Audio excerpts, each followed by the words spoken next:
A primera vista parece claro lo que pasó. Irán retrocedió después de solo unos días de presión por parte de Estados Unidos, abrió el estrecho de Hormuz, se habló sobre el programa nuclear y también hubo conversaciones sobre uranio enriquecido. Pero si lo analizas, no es tan simple. Hay dos historias diferentes. Del lado de Donald Trump, según su declaración, parece que el estrecho de Hormuz ya está completamente abierto. Y hay indicios de que ya están retirando las minas marinas. Eso significa que el movimiento de los barcos volverá a la normalidad. Pero del lado de Irán, el tono es diferente. Pero antes de que te empecemos, no olvides darle like a este video. Eso significa mucho para nosotros los creadores de contenido. Muchas gracias y ahora vamos a empezar. Según la declaración del ministro de Relaciones Exteriores, la apertura del estrecho es solo parte del alto al fuego. Y sobre todo, no estará abierto de manera permanente. Es solo temporal, hasta que termine el acuerdo.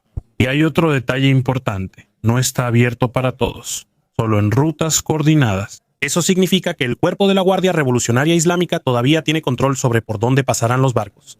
No es una rendición total. Más bien parece una apertura controlada. Es como si Irán dijera, pueden pasar, pero de una manera en la que nosotros seguimos teniendo el control.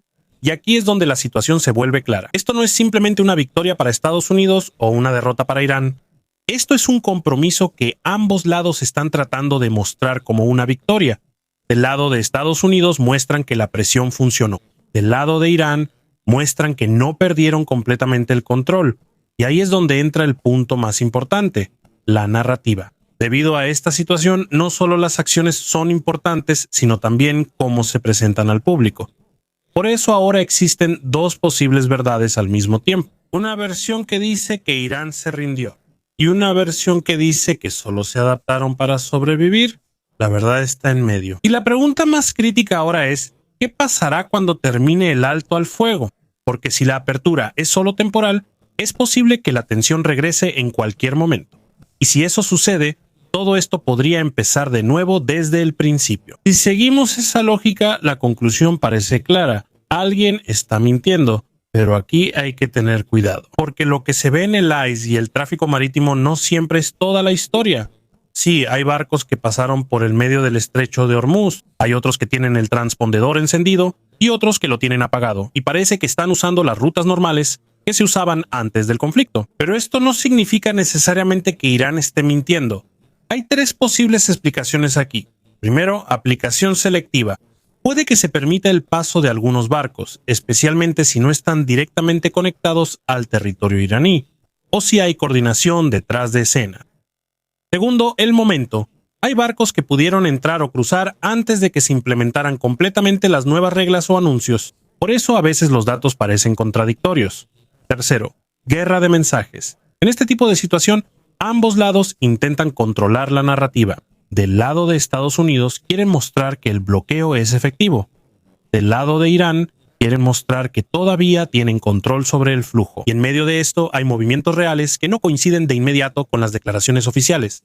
En cuanto al punto de que el estrecho ya está completamente abierto, esa es una conclusión algo peligrosa. Porque aunque algunos barcos hayan logrado pasar, no significa que la situación ya sea normal otra vez. La imagen más realista es que está parcialmente abierto, pero el riesgo es alto y las reglas no son predecibles. Y sí, hay algo que probablemente es correcto en tu análisis. El bloqueo trae mucha presión. Según los informes, gran parte de la economía de Irán depende del comercio marítimo en el estrecho de Hormuz y el Golfo de Omán. Si eso se corta, la economía realmente no podrá soportarlo por mucho tiempo. Así que la razón por la que están cediendo ahora posiblemente no sea porque quieran, sino porque no tienen otra opción a corto plazo. Pero eso no significa que se hayan rendido por completo.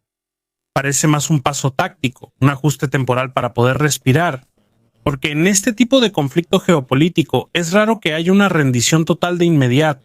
Más a menudo ocurre poco a poco y con alguna jugada posterior a cambio. Por eso, la pregunta más correcta ahora no es quién está mintiendo, ni cuánto tiempo permanecerá abierta la situación. Porque ahí es donde realmente se decidirá quién tiene el verdadero control. Hay un punto importante sobre el dinero. Aunque la cita no sea exactamente de Napoleón Bonaparte, la idea sigue siendo correcta. Se necesita dinero en la guerra. Y en la situación actual de Irán, ahí es donde realmente se centra el problema. Cuando se corta el ingreso, especialmente del petróleo, la capacidad del país para continuar con el conflicto se debilita poco a poco. Esta es la razón por la que, según las observaciones, se están volviendo más abiertos a la negociación. Pero esto tampoco significa que las negociaciones sean justas de inmediato. Es más correcto decir que se ven obligados a negociar debido a la presión.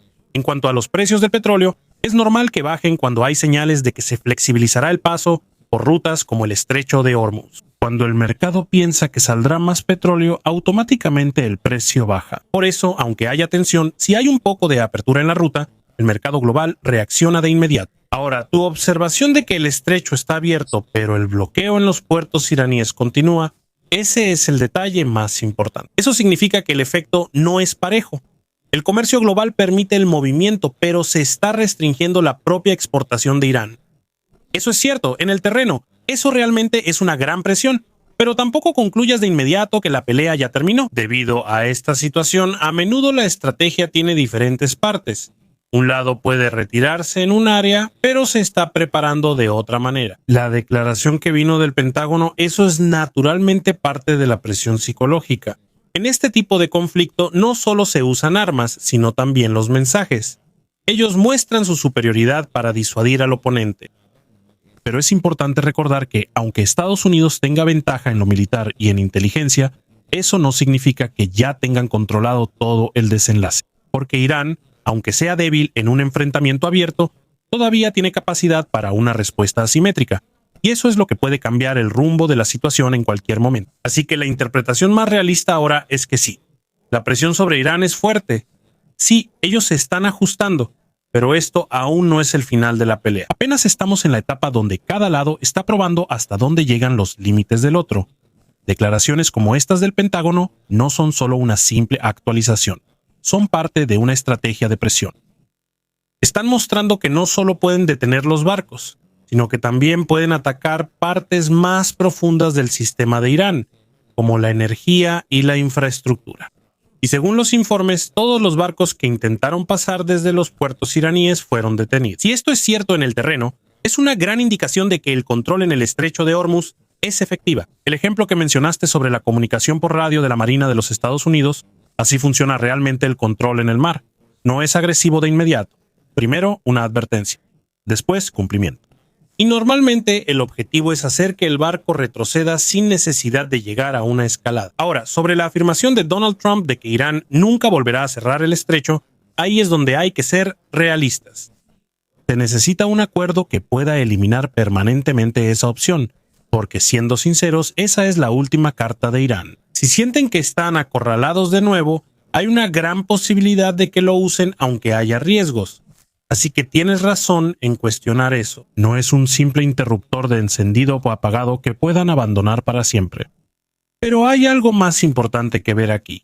A medida que pasa el tiempo, el poder de Irán en Hormuz se debilita poco a poco. No porque ya no tengan capacidad, sino porque otros países están aprendiendo. Arabia Saudita, Emiratos Árabes Unidos y otros estados del Golfo ahora ven lo riesgoso que es depender de un solo punto de estrangulamiento, y por eso están acelerando la creación de rutas alternativas. Si hay más rutas disponibles, aunque Irán aún pueda causar problemas en el estrecho de Hormuz, su impacto en el mundo será mucho menor. Y ese es el verdadero cambio a largo plazo.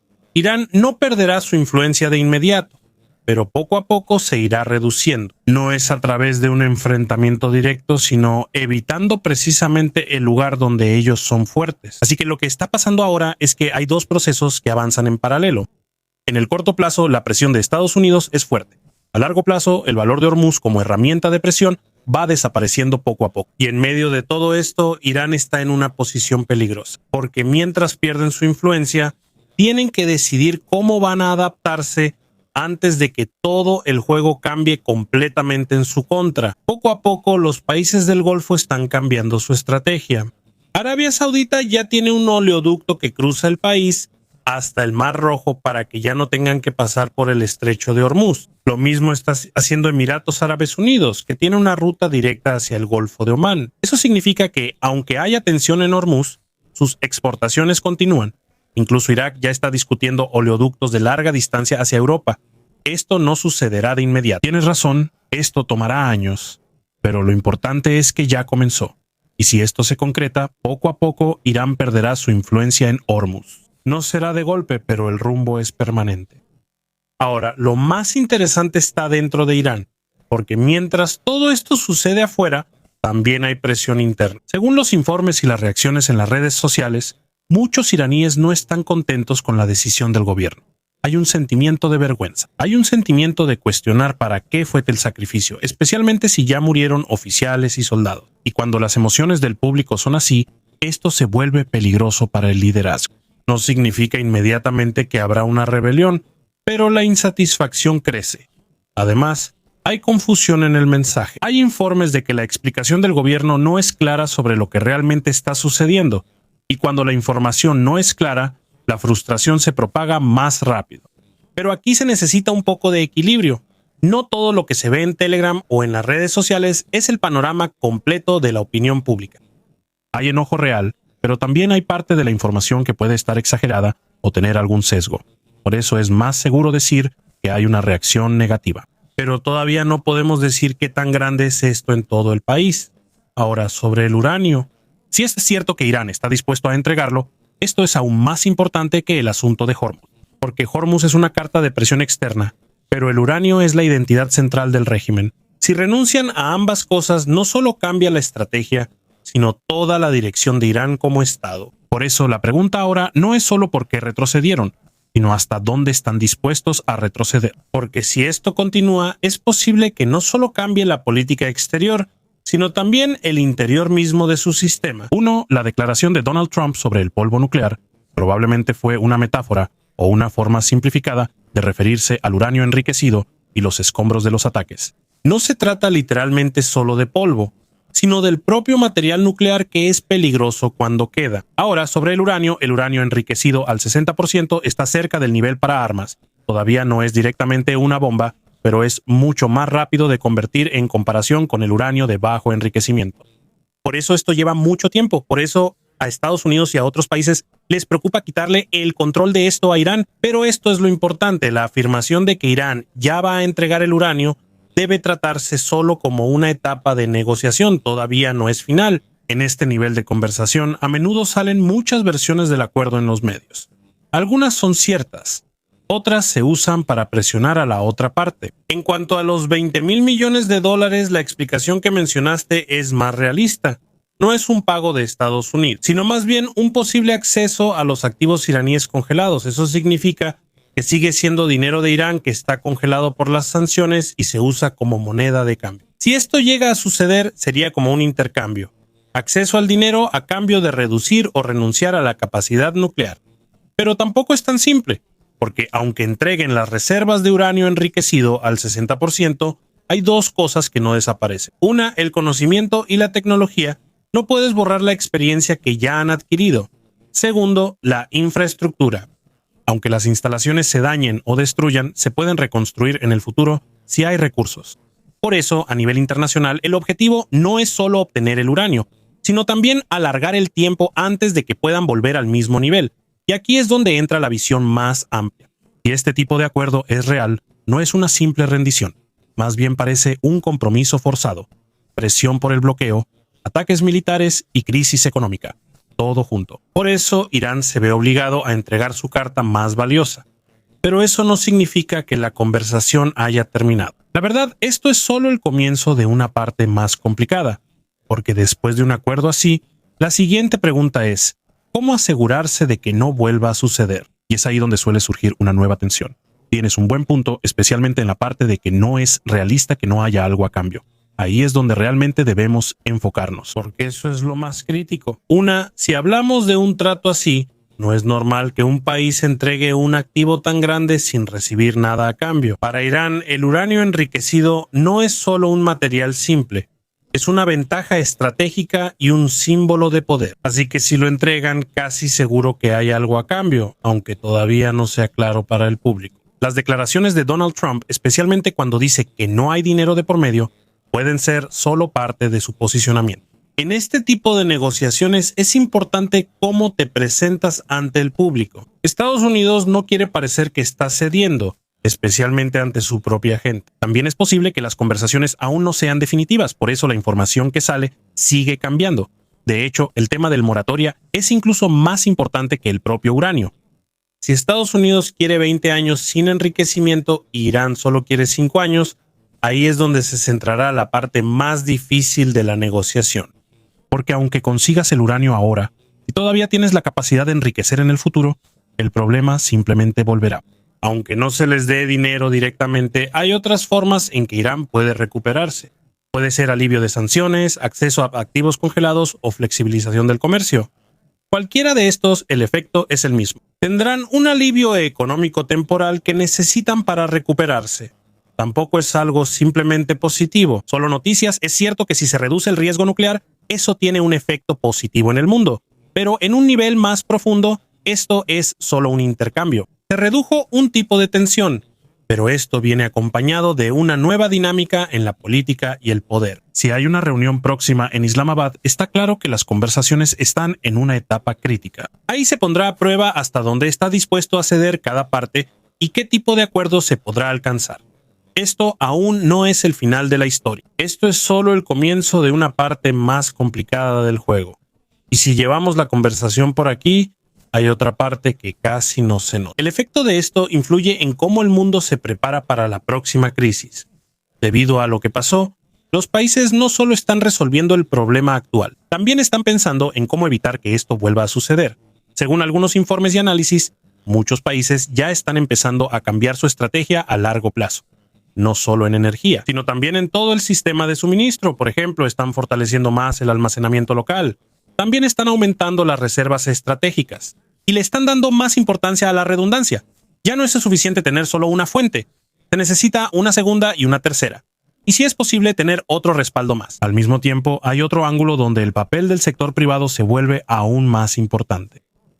Antes el gobierno era el principal que actuaba en este tipo de situaciones, pero ahora son las grandes empresas las que se ajustan primero. Según los informes de la industria, hay empresas navieras que voluntariamente evitaron las rutas de alto riesgo, no porque haya una orden, sino por la evaluación de riesgos. Y cuando esto sucede, el sistema cambia más rápido, porque ya no se espera a que lo definan las políticas, sino que ocurre en la actividad real de las empresas. Si lo vemos a largo plazo, si más empresas se vuelven más cuidadosas, el sistema será más estable, pero hay un precio, los costos serán más altos, las rutas serán más largas, las entregas serán más lentas. Esto significa que el mundo posiblemente se dirige hacia un sistema más caro pero más seguro, y esta es la disyuntiva que todos están empezando a aceptar poco a poco. Además de esto, hay otro punto importante, el papel de la incertidumbre. En este tipo de situación no todo es claro, y a veces lo que no es claro es lo más peligroso, porque cuando los países no están seguros, se vuelven más a la defensiva. Sus acciones se vuelven más conservadoras y evitan más los riesgos. Y cuando todos tienen esta mentalidad, todo el sistema se vuelve más lento. No porque alguien lo detenga, sino porque todos tienen cuidado. Si analizamos aún más las relaciones globales, a medida que esta tensión se prolonga, la forma en que los países interactúan cambia. Ya no se trata solo de alianzas, sino de flexibilidad. Hay países que pueden hablar con ambos bandos. Hay países que pueden adaptarse según la situación. Y esta es la nueva clase de estrategia. No es fijo, sino dinámico. Y en este tipo de sistema, los países que saben equilibrar se vuelven más fuertes. No los más poderosos, sino los más adaptables. Al final de todo esto, volvemos a una conclusión simple. Esta crisis no se trata solo de lo que está pasando ahora, sino de cómo está cambiando lo que viene después. Porque cada decisión que tomamos ahora se convierte en la base de las decisiones de mañana. Y cada acción tiene un efecto diferente que dura más que la propia lucha. Al final, la verdadera pregunta no es quién ganó hoy, sino quién está más preparado para un mundo que poco a poco está cambiando por lo que ha pasado. Y si seguimos en esta dirección, hay otro cambio silencioso que ya se empieza a sentir. Su efecto en la misma velocidad de la economía global. Antes, la meta era acelerar todo. Envíos más rápidos, producción más rápida, entrega más rápida. Poco a poco, algunas partes del sistema se están volviendo más lentas. No porque haya un problema, sino porque se está optando por ralentizarlas. Según algunos análisis, ahora algunas empresas prefieren una velocidad controlada. No la más rápida, sino la más predecible. Debido a esta situación, lo más peligroso no es lo lento, sino lo inesperado. Ahora pensemos en el efecto de esto en la vida diaria. Cuando la ruta es más larga, los gastos aumentan. Cuando los gastos aumentan, los precios suben. Y cuando los precios suben, la gente los siente. No solo en la gasolina, sino también en la comida, en los productos, en los servicios. Y aunque no sepan los detalles de lo que pasa en Hormuz, sienten el efecto. Esto es lo que se llama efecto dominó, desde un paso estrecho en el mar hasta el precio de los productos en otras partes del mundo. Ahora, hay otro ángulo que es más profundo. El efecto de esto en la confianza del mercado. Cada vez que hay tensión a este nivel, los inversionistas se vuelven cautelosos. Se acepta menos riesgo, se prefieren los activos seguros. Y cuando esto sucede, la inversión se desacelera. Y cuando la inversión se desacelera, también se desacelera el crecimiento de la economía. No es inmediato, pero es gradual. Ahora, según algunos informes, hay ocasiones en que incluso una pequeña noticia provoca una reacción inmediata en el mercado. Una declaración, un movimiento de un barco, un cambio en la política. Y esto se refleja de inmediato en los precios. Eso significa que el sistema es más sensible. La reacción es más rápida, pero también hay mayor volatilidad. Y esto es la nueva normalidad. Desde otra perspectiva, esto afecta la planificación a largo plazo de los gobiernos. Antes, un plan de 5 años era suficiente. Había una dirección clara. Los movimientos eran predecibles. Pero ahora es más difícil planear a largo plazo, porque la situación cambia más rápido. Por eso, el enfoque ahora es más flexible, más dispuesto a ajustarse, más dispuesto a cambiar el plan cuando sea necesario. Y esto se está convirtiendo en el nuevo estándar. No es el plan más detallado, sino el más capaz de adaptarse. Ahora hay otro efecto silencioso: el cambio en las prioridades. Antes, el enfoque era el crecimiento, la expansión, aumentar los ingresos, pero ahora la estabilidad es más importante. La resiliencia, la capacidad de resistir incluso en tiempos de crisis. Y este es el cambio que está ocurriendo poco a poco. No es dramático, no es noticia principal, pero tiene un gran impacto. Cuando juntas todo esto, es como si poco a poco estuviera cambiando la dirección del mundo, de rápido y eficiente hacia seguro y estable. No significa que la innovación desaparezca, pero el enfoque cambia. Se piensa más en el riesgo, se piensa más en el largo plazo, se piensa más en la sostenibilidad. Y de esta manera, esta crisis no es solo un acontecimiento, es un punto de inflexión, un momento en el que empezaron a cambiar las prioridades de todo el sistema. Y al final, puede que no se vea de inmediato todo su impacto, pero con el paso del tiempo, esto dictará cómo se moverá el mundo, qué tan rápido será, qué tan estable será y qué tan preparado estará para el siguiente reto. Porque en la era moderna, la verdadera fuerza no está solo en la rapidez del avance, sino en la capacidad de mantenerse firme, aunque todo siga cambiando. Y si seguimos en esta dirección, habrá otro efecto: el cambio en cómo se trata la información. Antes bastaba con una declaración oficial, pero ahora se examina más lo que realmente sucede. Se observa el movimiento del barco, el comportamiento del mercado. Eso significa que las palabras ya no son suficientes. Tienen que coincidir con las acciones. Y cuando no coinciden, ahí es donde empieza la duda. Cuando hay duda, la confianza tarda más en consolidarse. Y cuando tarda en consolidarse, las decisiones se toman con más cautela. Y cuando las decisiones son lentas, el sistema se vuelve más lento. Ahora, por esto los países se vuelven más cautelosos con cada declaración. Se piensa más en cómo será recibido. Y de esta manera, el estilo de la diplomacia cambia.